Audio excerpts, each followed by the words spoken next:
Welcome to the Fellowship Podcast, a place where we get to know the people who make up the Baptist Bible Fellowship. In each episode, we sit down with pastors, missionaries, and ministry leaders from across our fellowship to hear their stories, their ministry journey, and a few lessons they've learned along the way. Our goal is simple: to connect leaders, share stories, and strengthen the mission. And now, here's your host, Randy Harp. Let's join the conversation. Well, welcome to our second episode of the Fellowship Podcast. Looking forward to today and several conversations that I'm having and get to share with you. Today, I got one of my good friends, Tracy Roby, as our guest. Tracy, welcome to the show. Hello, glad to be here. Yeah, excited about today. We've known each other quite a while, actually. Really, whenever I hired your son-in-law and daughter to work with us in Houston, Texas. That was a great time. Almost 10 years ago is when that happened. Kind of crazy to think about. So, Tracy, take just a second and kind of introduce yourself to the audience and share a little bit about where you grew up and some of that background. All right. I'm a pastor of Overland Park Baptist in Overland Park, Kansas. I've been here a little over 20 years, about 22 years. I grew up in Texas, in Dumas, Texas, in the panhandle of Texas. That's where I was first introduced to church in the BBFI. And so all of my background comes from Texas. I was raised there, went back there when I first got out of college, and then eventually moved here to Kansas and been here for 20-something years. So Dumas, we hear about famous football out in West Texas. Is Dumas a football town? There were times when it was really a football powerhouse before I came along. And then after that it moved into a different division, and we didn't do so well in that division that we played in. They love football. They love Friday night lights. Everybody in town goes to the football game on Friday night, and it's in small towns, it's about the only activity you have. Right. So it was a big thing, but we do have that history. Yeah. So growing up in Dumas, Texas, what was that like? Did you go to church when you were, grow up in church? Share, maybe if you don't mind, share a little bit of your salvation story. All right. Well, we went to church when I was on and off before I even started school. And then when I was about 7 years old, we started going to an independent Baptist church. And we went there for a little while. That's where I was saved. And I was sitting in church, 7 years old, and heard the message of salvation and knew that I wanted to go to heaven. And why wouldn't I want to go to heaven? Right. And I went forward, and they talked to me in the back about salvation. I really didn't remember a whole lot about that conversation. I remember them going through the Bible, but I knew what was happening. And I was only 7, but I knew that I wanted Jesus to be my Savior, and I wanted him to forgive me of my sins and take me to heaven. I know salvation's not based on feelings at all. Yeah. But I felt different. That afternoon, I felt lighter. And it's not like I had a huge sin background at 7. Yeah. But I knew something was different, and then was baptized right soon after that, and been a part of church the rest of my life. Yeah. When did you know you wanted to be in ministry? Well, that was fourth grade, and several things happened when I was in 4th grade to kind of change what my mindset was. So the church that I was attending was an independent Baptist church. We were a small town, and like a lot of independent Baptist churches, there was some issues going on that I had no idea what it was. I remember them dismissing all of the kids at noon, and because they were going to have a church business meeting. And that evening when it was dark, we were still outside playing around. Wow. After that, we went to a new church. We went to another church where my sisters had already been attending. And it was Bible Baptist Church, Dumas, Texas. And Jerry Clark was the pastor there. And he was a great missions pastor.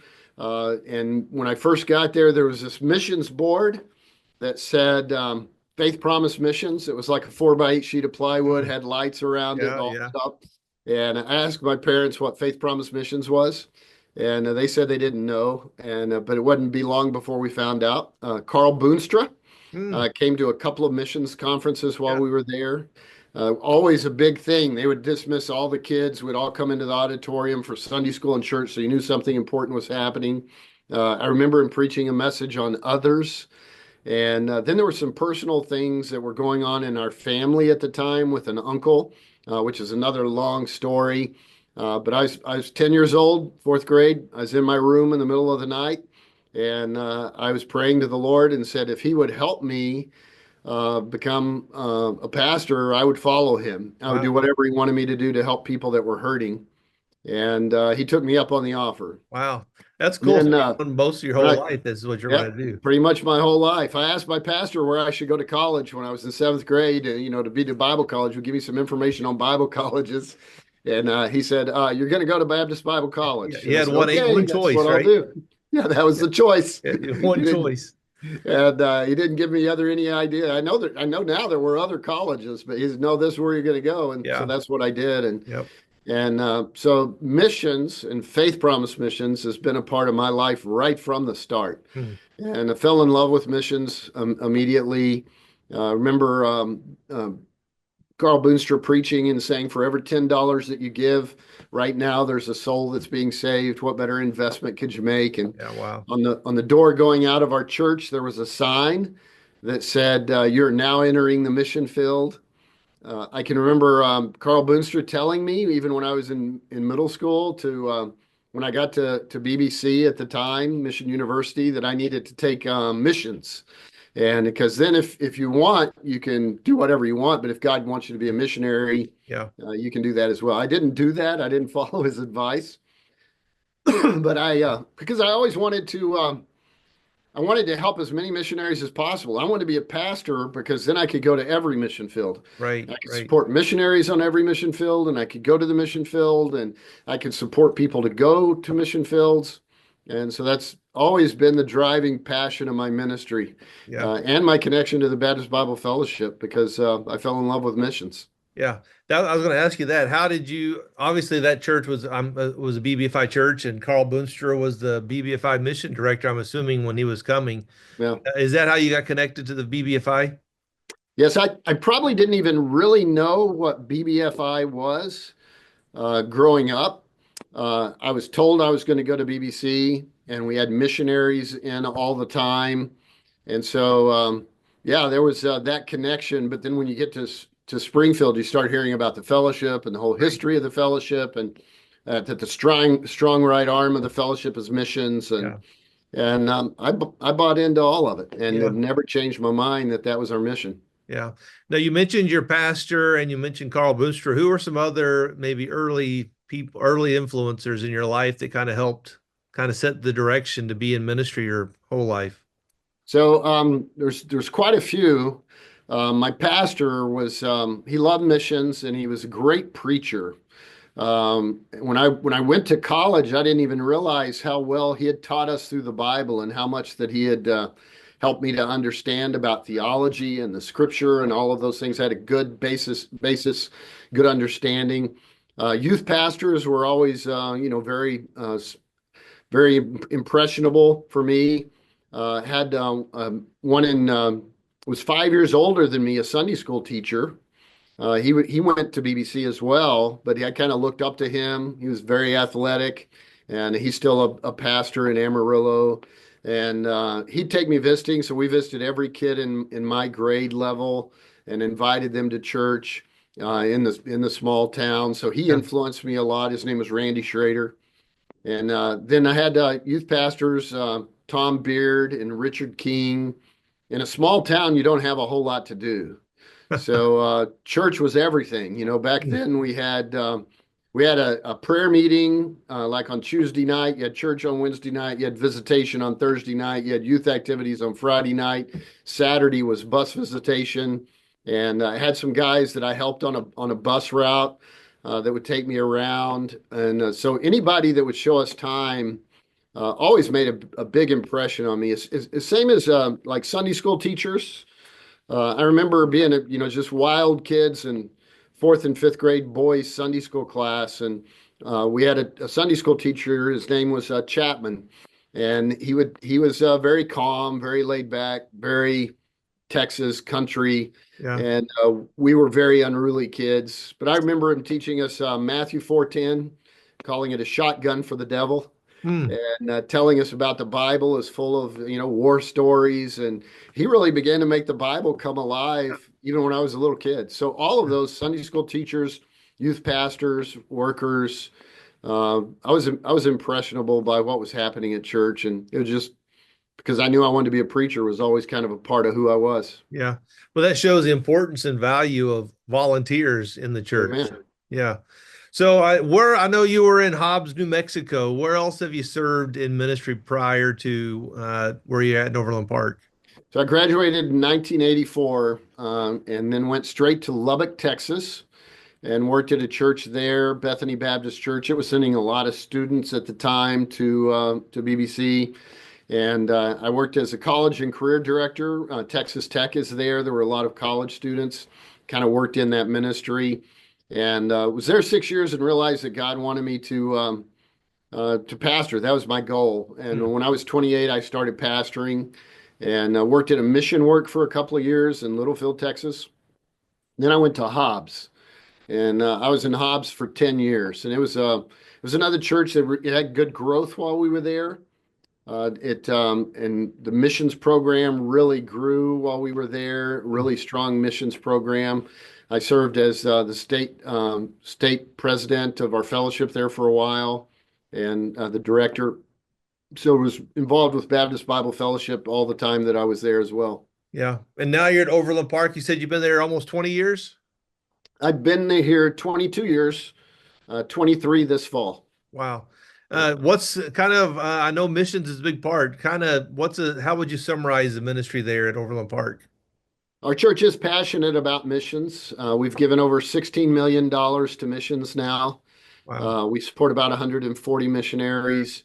One of the exciting things about the ministry here is seeing kids surrender to the ministry. We have about 10 missionaries right now that are either members of our church or out of our church that are serving on the mission field that we support and that are still a part of who we are. And that's kind of exciting to see people catch that love for missions here. Yeah. Overland Park's had a good history of that. Yeah. So currently you are serving as the first vice president of the BBFI, which kind of is the vice president of missions. What was it that kind of lured you or led you to want to serve in this capacity in the fellowship?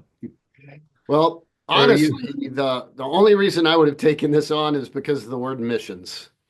And so I've always told the Lord I'd do anything I could to support missions and promote missions. Yeah. And so if it had been any other part, I might have been hesitant because honestly, I have a full load. I have a full schedule. Yeah. I have plenty of things to do. I don't have trouble finding work here within our church and our ministry and the things that are going on.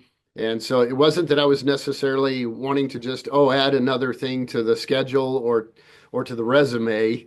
It was because of missions, and because I love missions and I love our missionaries.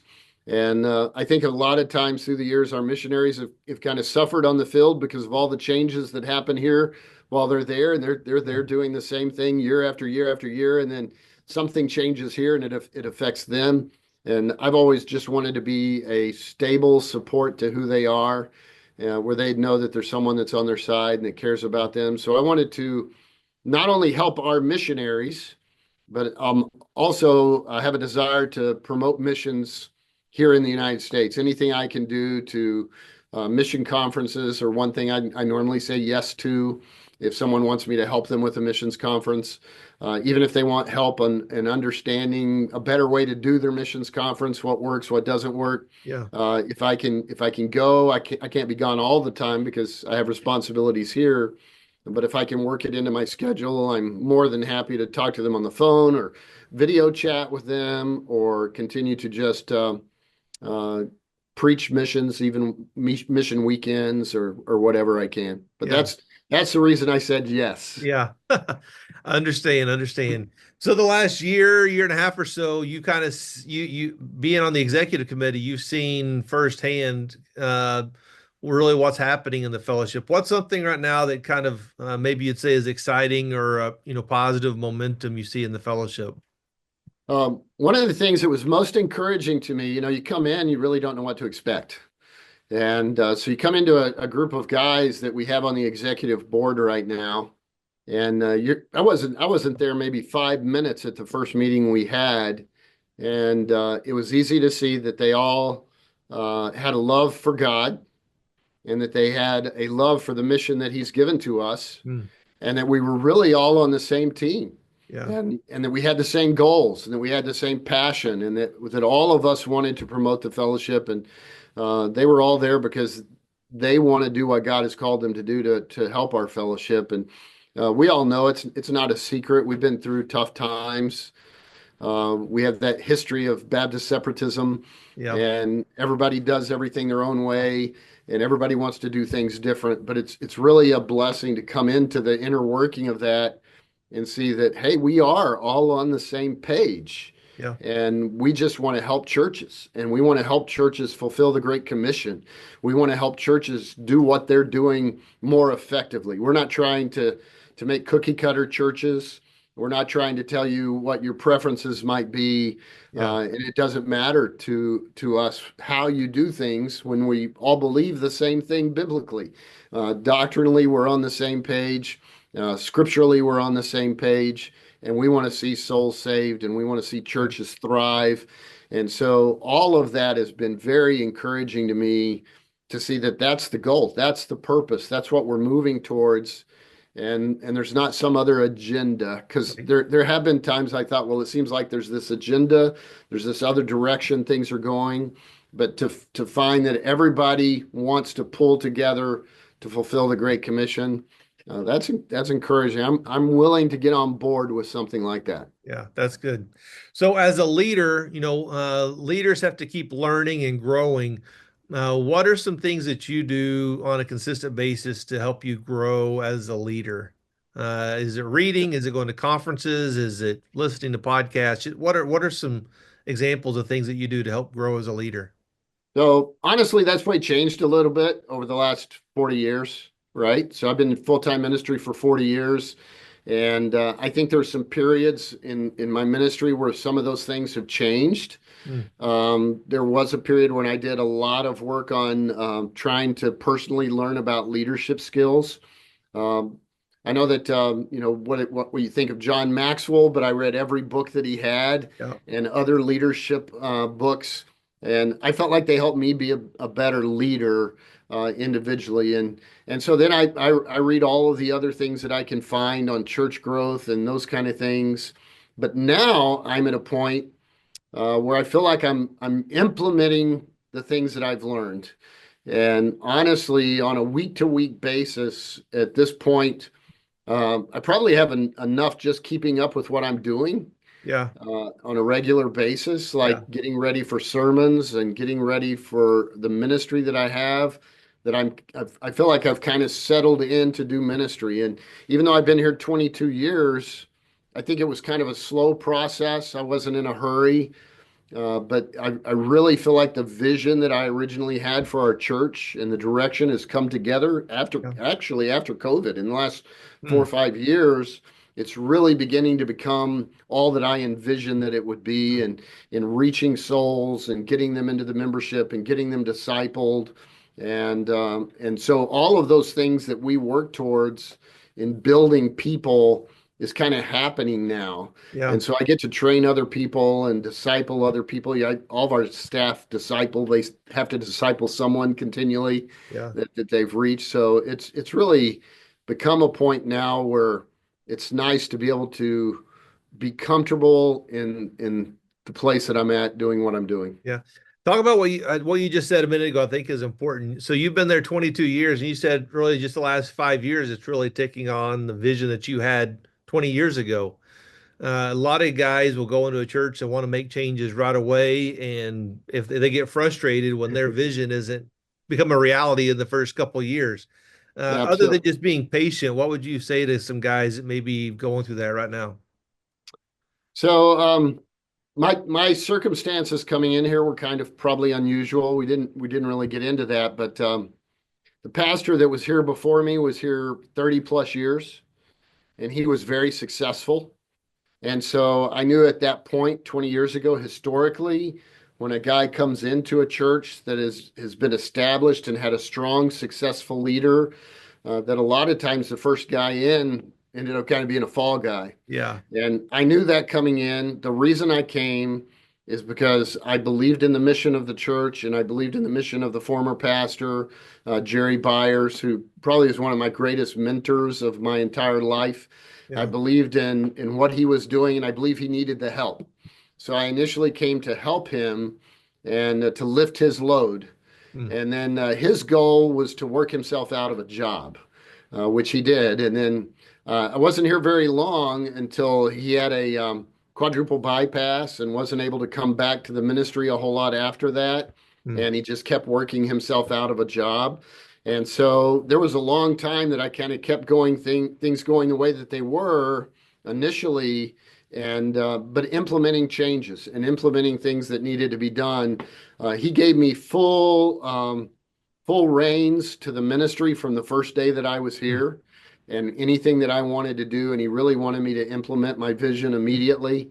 But it took a while, and if a large train is going full speed and you come in and jump on board, Yeah. you can't turn it in a brand new direction immediately without Right. crashing. Right. And so I tried to be patient and I tried to wait on the Lord, and I didn't want to push my agenda on the church or my thoughts on the church. I wanted to do what God wanted us to do. One of the things that I always had a little bit of difficulty with, and this is just a personal preference, but I had a lot of people that would say, well, I'm going to go in and I'm going to, as soon as I can get rid of all the older people and all of this part of the ministry, I'm going to have a great church. And I looked at our senior citizens at the time as people that had, their sweat and blood had built this church, Yeah. and they loved the church, and I loved them. So I never came in saying, okay, I don't want older folks anymore. I just want young people. I wanted both. I wanted to Yeah. minister to everybody. And Yeah. I know the mindset often in church growth has been to minister to a certain subset of people or demographic. And I just wanted to love people, no matter where they were or who they were. Yeah. And so I was patient. Yeah. I think the healthiest churches are multi-generational churches like that. Multi-generational, Yeah. multi-ethnic, multi-socioeconomic, everything. And that's been an exciting thing here as well, where God has brought us to in Johnson County, Kansas. Originally, the ethnicity of the demographics were they were not diverse at all. Yeah. And so, but now our church is. When you come in on a Sunday, we have all nationalities. Even though the county itself is still not very diverse, the church has become very diverse, and Yeah. that's exciting to me. And we have a lot of babies and a lot of young people, and we have strong older people that are in the church. And so really feel like we have a great balance of who we are as a church and as a Yeah. people. Hey, just a couple more questions. Well, actually, one more, then we'll do some what I call quick hitters. If Okay. what's something about Tracy Roby that most people don't know? Um, I rodeoed a lot when I was a kid. I Wow. I roped about an hour a day in high school and broke horses and all those kind of things. Hey, I grew up in Texas. That's West Texas right But there. once I got into ministry, that was all over. And You're not riding a lot of so Bronx now if and I'm gonna work with people, I became a black belt. I have a black belt in mixed martial arts. So most people don't know that. Hope they never wow. do. But Yeah. Hopefully they don't have to use that. So you yeah, can be a bodyguard at Fellowship yeah, Week. yeah. Well, good. All right, I got some quick hitters for you. I want to give you a couple of things. Just tell me what you prefer. This is what I usually start with. What's your best vacation, beach or mountain? Definitely mountains. Wow. Coffee or tea? Neither. Neither. Soda or water? Water. Yeah. Are you a water? That's all you drink? Pretty much. Very seldom will I drink other things, but mostly water. I stay away from caffeine. Yeah. What's your favorite season? Summer, fall, spring, or winter? I really like the fall. It's Yeah. it's all the beauty without all the wind. Yeah. Yeah. Morning person or night owl? Morning. Favorite holiday, Christmas or Easter? Uh, Christmas. I love Easter too, but there's a lot of stress for preachers at Easter time. Yeah. Better dessert, cake or pie? Pie, ice Uh, cream, preferably. what kind? Ice cream. Oh, ice cream. Oh, there you go. Uh, Better pet, dog or cat? Definitely dog. There you go. I have one right here beside me. Right now? Yeah. What's he doing? He's being good. Sleeping? Sleeping? Yeah, let's see He's if behaving. Wow. Is it a yellow lab? It's a cross between a poodle and a lab. It's a golden doodle. A golden doodle. There you go. You're in the doodle club, Yeah, right? doodle. I'm a doodle dad. A doodle dad. Cook at home or eat out? I don't do most of the cooking. I do grill out in the backyard some. My wife does the cooking. I love her cooking. I also like eating out. Yeah. Both are great. If you're going on a road trip, do you want to do a solo trip or group travel? Well, my wife and I love to travel. That's one of our favorite things to do right now. So if I don't have a trip planned, she's not as happy as she needs to be. Oh. And she loves working on trips and going on trips. But I also do a lot of group travel with our church. Yeah. With mission trips. And next year we're going on a London study trip, a London church history trip. Our church is real excited about that. Oh, so your church is doing that? Uh-huh. Yeah, very neat. So I know you've traveled a lot. Here's one more, then I got one last question. What's the coolest place you've ever visited? I know you travel a lot. What's the neatest place you've ever visited? Well, I love Israel and traveling in Israel. Our favorite place to go is probably Greece.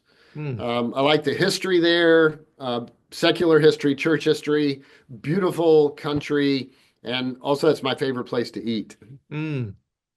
Okay, since you're talking about food, here's the last question. I want to put you in a tough spot on this one. All right. Kansas City barbecue or Texas barbecue? Oh, that is tough. That's rude. I know, I put you on the spot. And I actually love You're gonna divide both. everybody you're gonna divide all the Tracy Roby fans right here.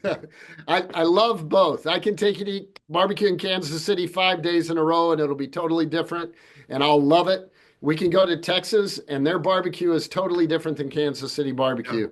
Yeah. And it's great as well. Yep. So I love both places. You got to pick one.